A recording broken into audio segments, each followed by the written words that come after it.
O'Reilly. Are your wiper blades chattering, skipping, or squeaking? Don't let streaks or smearing on your windshield compromise your visibility. When it's time to replace your wiper blades, stop by O'Reilly Auto Parts and see our selection.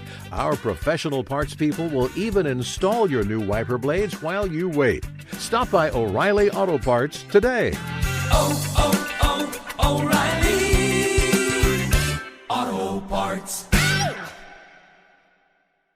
There's nothing like snook hook sets at dawn or catching a tarpon in the moonlight.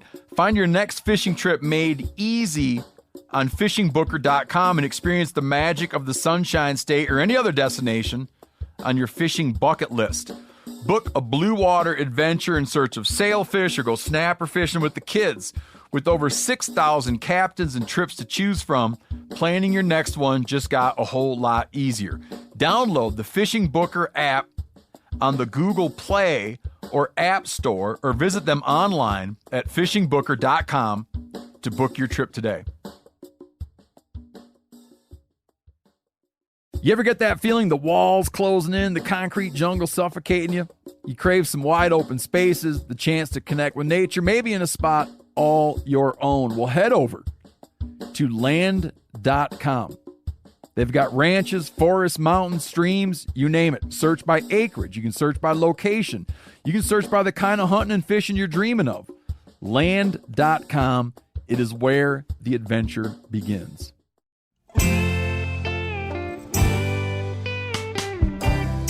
Welcome to This Country Life. I'm your host, Brent Reeves. From coon hunting to trot lining and just general country living, I want you to stay a while as I share my stories and country skills that'll help you beat the system. This Country Life is proudly presented as part of Meat Eaters Podcast Network, bringing you the best outdoor podcast the airways have to offer. All right, friends, pull you up a chair or drop that tailgate. I think I got a thing or two to teach you. If she can hit a cow, she can hit a turkey. The good fortune continues as we navigate through turkey season with friends and family in the Show Me State. I had two amazing hunts back to back that I promised to tell you about last week.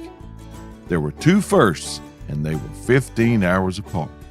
I'm going to tell you all about both of them, but first, I'm going to tell you a story.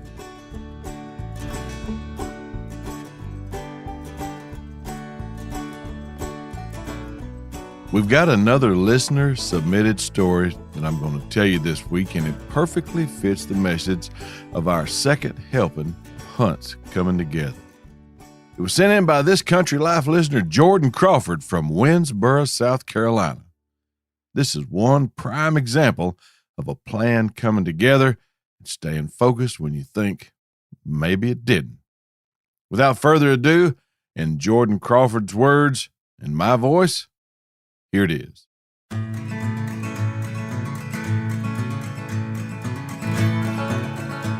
A few springs back, the season started off pretty strong. I doubled up with my brother for the first time during the first week. But after that, nothing. The woods were quiet except for an occasional gobble followed by complete silence and no interest in checking out my best imitation of a hen cutting and yelping. A few weeks of bouncing around on different properties, walking and calling had produced zero. Just exercise. Now, don't get me wrong. Anytime you get to spend time hunting America's greatest game bird, you should be appreciating it. But weeks of silence and turkeys that have absolutely no interest in playing the game can wear on a man's mind. It was the last day of our season in the part of our state, and as I sat at work waiting for quitting time, all I could think about was squeezing in one last hunt. I weighed my options and I decided to hunt my aunt's property. I figured there might be a longbeard hanging around her cow pasture that would give me one last opportunity. I left work and I pulled into my aunt's driveway with just a few precious hours of the season left. I got ready, I grabbed my shotgun and headed for the logging road that looped all the way around the property. It ended at the barbed wire fence in the far corner of the cow pasture. I walked the road, stopping to call occasionally and listen for any gobbler that was willing to reveal his location. The silence was broken only by songbirds and a few crows that were having an altercation with a red-tailed hawk. Now, with a little over an hour left of season, I finally made it to the fence where I could peek into that pasture and see if there were any turkeys that were spending their afternoon out there before heading to roost. A lone hen caught my eye, working her way down the fence line about 200 yards on the other side of the pasture. While I watched her feed down that fence row, a half dozen more hens popped out from behind a knoll, following right behind the lead hen. A few seconds later, 3 red heads popped up over the knoll and 3 gobblers fell in line right behind the hens. Out of nowhere, the 3 longbeards started fighting, and it was hard to tell who was getting the better of who. It was an all-out brawl. As I watched the fight unfold, I noticed the lead hen was headed towards a group of cedar trees that was 300 yards down the fence line, a spot that I thought would be perfect setup to fill one of the 2 tags I had left in my pocket. So I did my best impression of Forrest Gump, and I made a big loop through the woods to get around to those cedars. Now, running through the woods was about as graceful as you can imagine a man running through the woods toting a shotgun. Now, it was unloaded, and wearing a turkey vest full of calls, extra gloves, face masks, and shells. I made it to the cluster of cedars undetected and tucked into one of them, just looking down that fence line in the direction I had seen that flock of turkeys. After taking a few minutes to catch my breath, I let out a few soft yelps. Silence. After 20 minutes of quiet time and no sightings of anything, time was my enemy now. With precious minutes ticking off the clock, I grabbed my slate call and let out a series of fighting purrs, hoping those gobblers were still in the mood to duke it out. 5 minutes later, I think I hear the bass from someone's car speakers. And I was only 100 yards from the main road, and that wouldn't have been uncommon to hear. And then I thought, wait a minute. I don't hear a car coming down the road.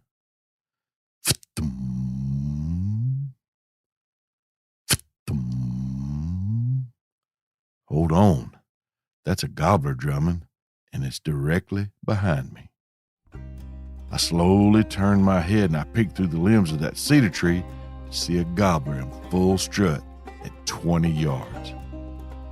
Time was slipping away in the season, and I only had one option if I was planning on walking back to the truck with a bird thrown over my shoulder. I'm going to have to turn around, pop out from behind this tree, and hope he doesn't take off before giving me a good shot. Now, when I did it, he must have been just as surprised as I was when I first laid my eyes on him right behind me. He broke strut and stuck his head straight up in the air. You couldn't ask for a better shot. Boom! To my complete and utter dismay, he took off like a fighter jet, up and over the big white oaks in the direction of the creek. He cleared those big trees without any hesitation and disappeared. How did I miss that turkey? There's no way. Everything felt right. The bead of my shotgun was right at the base of his neck when I pulled the trigger. I took a few moments to collect my thoughts, and I walked over to where he was standing when I shot. Well, there's the wadding and a few small black feathers laying on the ground that those should have come from his neck. I started walking in the direction he flew, still believing I hadn't missed. I zigzagged the side of the hardwood ridge. Nothing. I dropped down into the bottom and I started walking the creek. As I made my way around a big pine tree on the bank near a bend in the creek, there he was laying in the middle, graveyard dead. Man, I was overjoyed to find that bird and to be able to wrap my tag around his leg. On the ride back to the house, I couldn't help but think, what if I hadn't taken the time to study the ground where he was standing? What if I hadn't looked for him after he flew like he did when I thought he hadn't been touched? He would have laid in that creek and been coyote food, and that's no way for the king of spring to make his trip to the turkey woods in the sky. Anyway, moral of the story, if you think you've mortally wounded a turkey, put in the effort to make sure he got away cleanly. I know we expect him to just flop when we pull the trigger, or at least show some kind of sign of being hit. That wasn't the case this time. Nothing really surprises me when it comes to these birds, but that one flying off like he did after being shot in the head, only to make his final approach and land in a creek, honestly, it blew my mind. And according to Jordan Crawford of Winnsboro, South Carolina, that's just how that happened.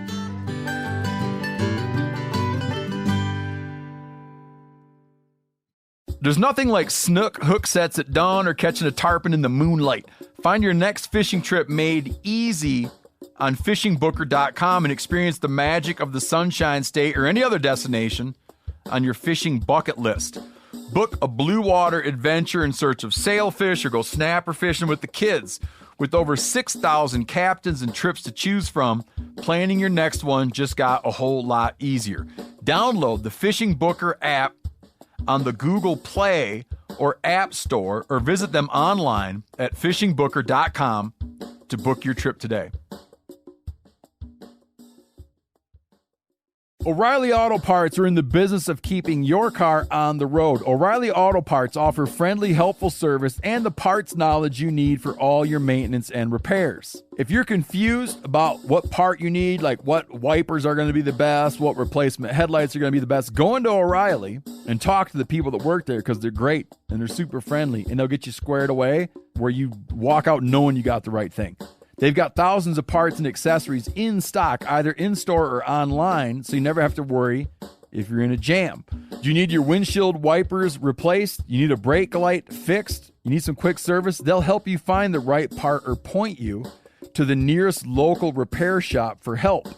The professional parts people at O'Reilly Auto Parts are your one-stop shop for all things auto do-it-yourself, and you can find what you need in-store or online. Stop by O'Reilly Auto Parts today or visit us at O'ReillyAuto.com/MeatEater.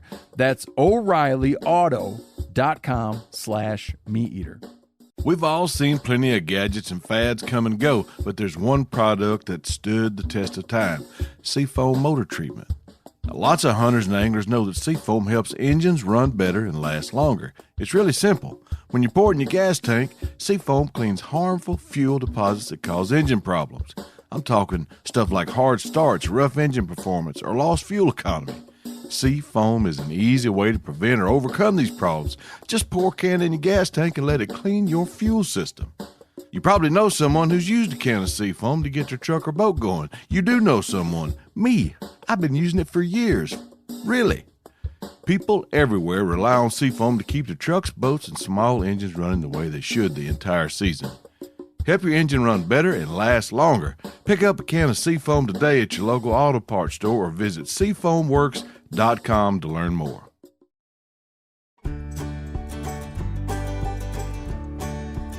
My first week in Missouri turkey hunting this year was like no other I'd had in that area. I hunt a lot of field turkeys there, and everyone that's turkey hunted knows that they can be some of the toughest nuts to crack. They can set out in the middle of the bald open, strutting and gobbling in relative safety from hunters armed with anything less than a sniper rifle or cannon.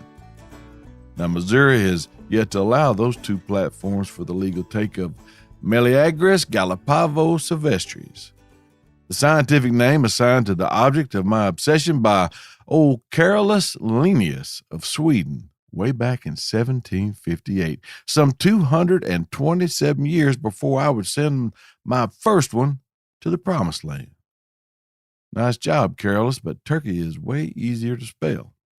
Anyway, I left off last week when Isaac Neal and I were walking back to the side-by-side, toting 23 pounds of feathered goodness after giving him the old 1-2 before the sun had a chance to get much higher than the fence posts that surrounded the pasture where I just throat punched him.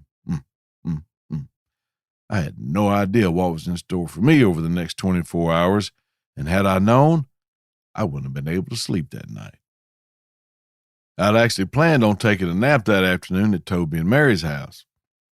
I've told you about them before, but if you're new to this country life, I've been going to their house for many moons now, chasing turkeys and visiting with them and their family and friends who've all become just like mine. Now, turkey hunting is really just an excuse to go see them. And I was taking their youngest daughter, Emily, the next morning on her first turkey hunt. Emily's grown now, but a few episodes ago I told you about when she was about 6 or 7 along with her older sister Peyton. They were quite a dynamic duo of innocence and beauty. Emily was the one that gave her pet cow T-Bone a rock to the head after she sweetly called it over to the fence. I was hoping to give her the same opportunity bright and early the next day with one of the other turkeys I'd heard that morning. Then my friend Quentin called me and he said, "I'm going hunting this afternoon if you want to go with me." Well, the only thing better than a nap in the afternoon after you filled your allotted turkey tag during the first week of the season is helping someone else fill theirs. I'm in the truck and on the way. This year was the first time in my experience where you could hunt in the afternoon in Missouri. Now, I'm not sure whose idea that was, but here's to you, Mr. Let's Hunt Missouri Turkeys in the Afternoon man. Quentin had heard several that morning and even called one in for his wife, Chelsea, to shoot. We were paddling into new waters, being able to hunt in the afternoon. I was betting on it not being a disappointment. I should have doubled down. We were hunting his family farm, and he knew it well and knew where the turkeys liked to move throughout the day. So when we walked into the area he suggested we start, I was a little surprised when we called and got no response. We thought better of moving any further and decided to stay put. It was the first day, and there was no reason to bump the turkeys out of that area by spooking them. Besides, even if they didn't come into where we'd set up, we should be able to roost one for him to hunt the next morning while I guided Emily. Now, we'd been cranking out calls every 15 or 20 minutes since we sat down, and after an hour and a half, we heard a faint gobble to the northwest. Bingo, we're in business.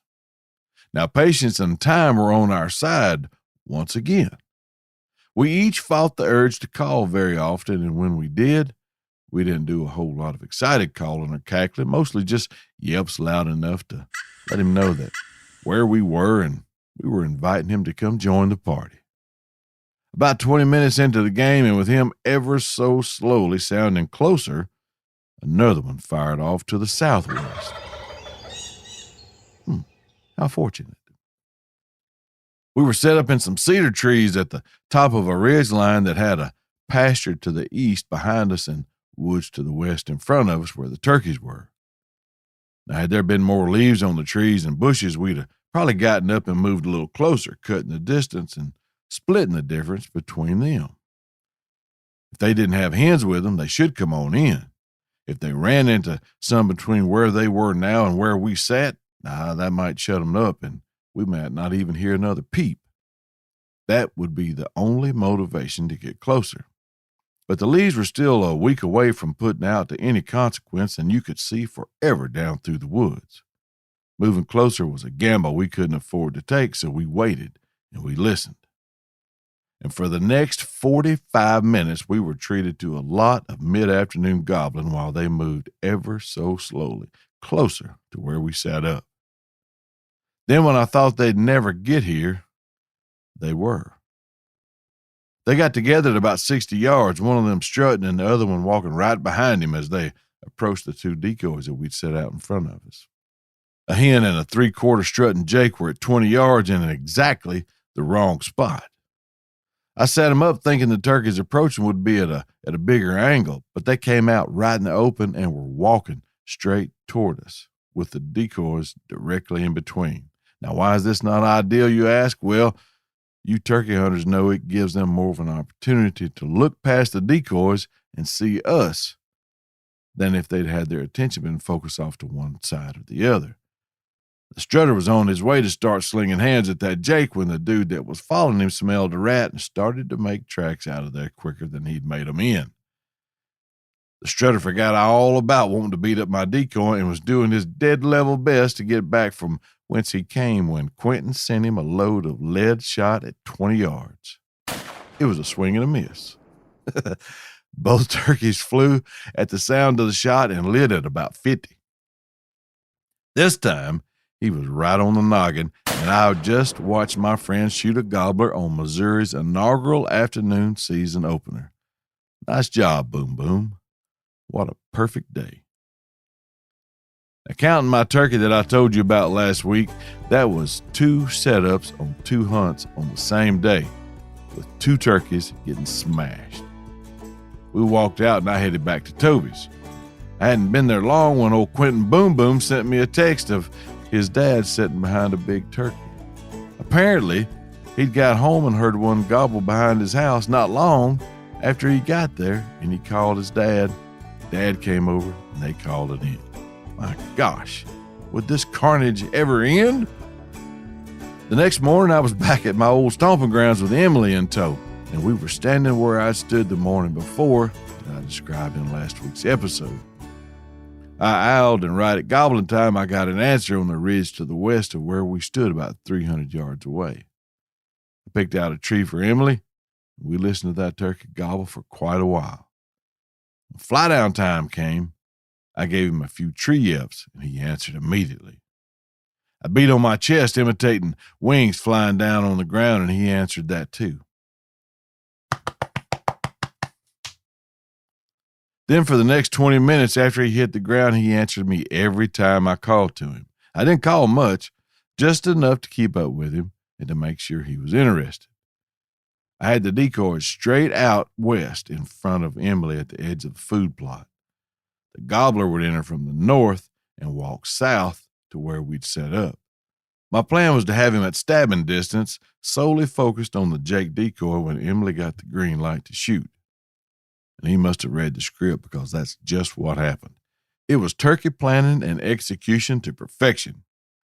Emily drilled her first turkey on her first turkey hunt, and I had the honor of calling it in for her and witnessing it all. That's a special moment for folks like us, the people who value the creatures that lure us each spring into nature. We all share that regardless of how you pronounce the word acorn. When she was little, she made me watch her do cartwheels across the living room floor until I got dizzy. She sat beside me on the couch, forcing me to watch the worst kids movie ever made. Don't believe it's the worst? Check out Little Heroes 3. It's so bad, it made me want to go to the dentist just to be somewhere away from the TV it was playing on. But Emily liked it, and to her, it was special, and she wanted to share it with me, and that's all that mattered. Now she's all grown up, and she picked me again to share something special, her first turkey. Don't tell her, but if she wanted me to, I'd watch that dumb old movie with her all over again.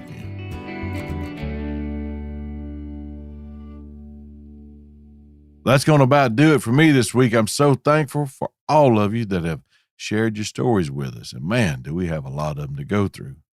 Just know that we read them, and when and if we find a spot they fit, I'll share them on here.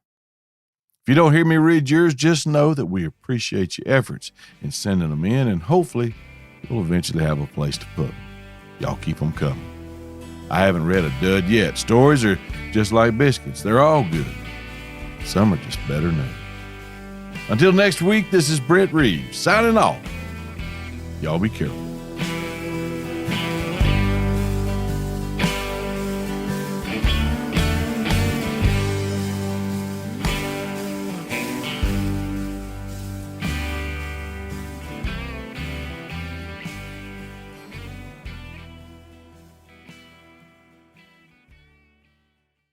Hey, we're going to take a little break here and talk about interstate batteries. Now, if you're like me, enjoying the great outdoors, you need gear that is as reliable as it gets. That's why I power my adventures with interstate batteries.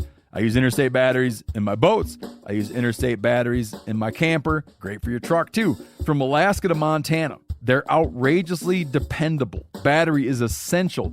With over 150,000 dealer locations, finding one is easy. For all your vehicles, land or sea, choose Interstate. Head to interstatebatteries.com and find your power today. You ever get that feeling the walls closing in, the concrete jungle suffocating you? You crave some wide open spaces, the chance to connect with nature, maybe in a spot all your own. Well, head over to land.com. They've got ranches, forests, mountains, streams, you name it. Search by acreage. You can search by location. You can search by the kind of hunting and fishing you're dreaming of. Land.com It is where the adventure begins.